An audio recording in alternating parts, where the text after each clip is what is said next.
Hey guys, what's up? Welcome back to Laffy Tunes. Here are 9 DC Easter eggs you missed in the DC Universe's adult cartoon. Number 9, Bane from The Dark Knight Rises. Bane might be one of the most notorious villains of Gotham, but in Harley Quinn, he's mostly a dumb, gentle giant. A clear reference that you might have noticed is his voice, which is like Tom Hardy's in The Dark Knight Rises.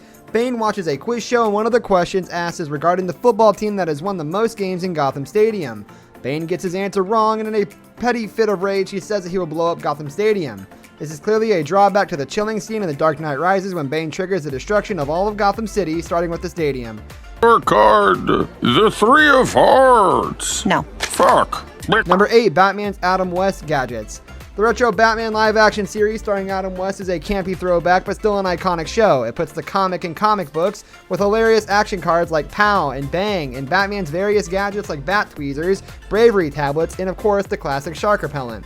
A reference to this show comes with a Shark Repellent is in Batman's utility belt in a blink and miss moment when he's taking out King Shark.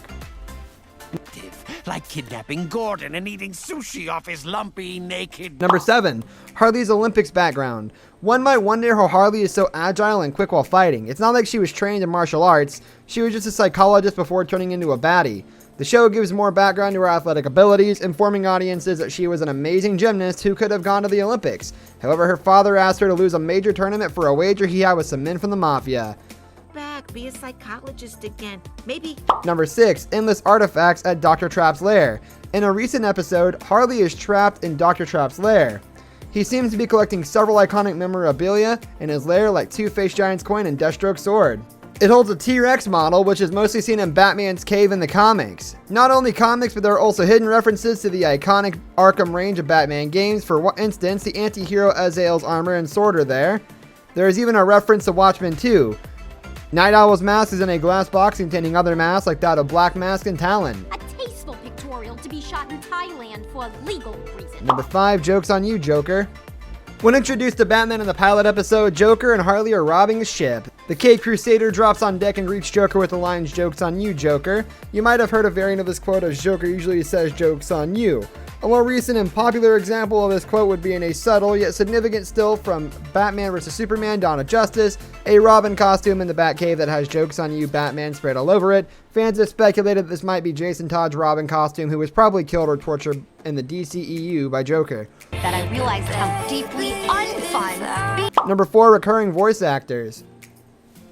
Harley Quinn brings back several reputed voice actors who have had work with DC animation before. Alan Tudyk voices Joker and Clayface. He has lent his voice for Green Arrow. He also has had live-action relations with DC characters, playing Bruce Wayne's goofy cousin in the comedy series Powerless, along with portraying Mr. Nobody in Doom Patrol. There's Tom Kenny, who cameos as Clayface's hand. The voice behind SpongeBob SquarePants has voiced various DC characters before, including Plastic Man, and a series of shorts for Cartoon Network.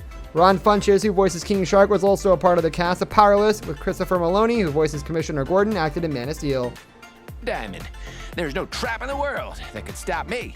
But if one does... Number 3, paralyzed by a killing joke. In one of the earlier episodes, a dark remark from Harley explains her enmity with Jim Gordon. Gordon wants revenge because I paralyzed his partner, she says. It might be a stretch to call it a reference to Alan Moore's tragic graphic novel The Killing Joke, but it's easy for one to think about. Even though Harley was never involved and Gordon's partner wasn't harmed, the comic is infamous for its graphic scene when Joker barges in Gordon's apartment and shoots his daughter Barbara, paralyzing her for a little while. Because you're looking at your replacement. You? Replace me? Number 2, Joker's Funhouse. Joker initially bases his operations in an abandoned carnival at the start of the show. This is a reference to Joker's Funland, his base of operations in the Arkham games. He also purchases an abandoned carnival in his flashback in The Killing Joke. Another version of the Funhouse was featured in one of the earliest DC animated films, Batman: The Mask of the Phantasm, and Harley Quinn. He plans on rebuilding the Funhouse after Harley breaks up with him and ends up turning it into ruins.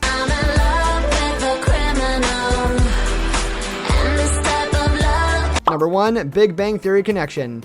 Harley Quinn is related to the Big Bang Theory as she has been voiced by 2 actresses from the long-running comedy series. There's Kaylee Cuoco, who currently voiced Harley on the show and played the part of Penny in the Big Bang Theory. Earlier, Melissa Rauch voiced Harley Quinn in the 2017 animated film Batman and Harley Quinn. Both actresses worked closely on their live-action project and added different charms in the animated appearance as Harley. Joke's on you, I'm not even a real blonde.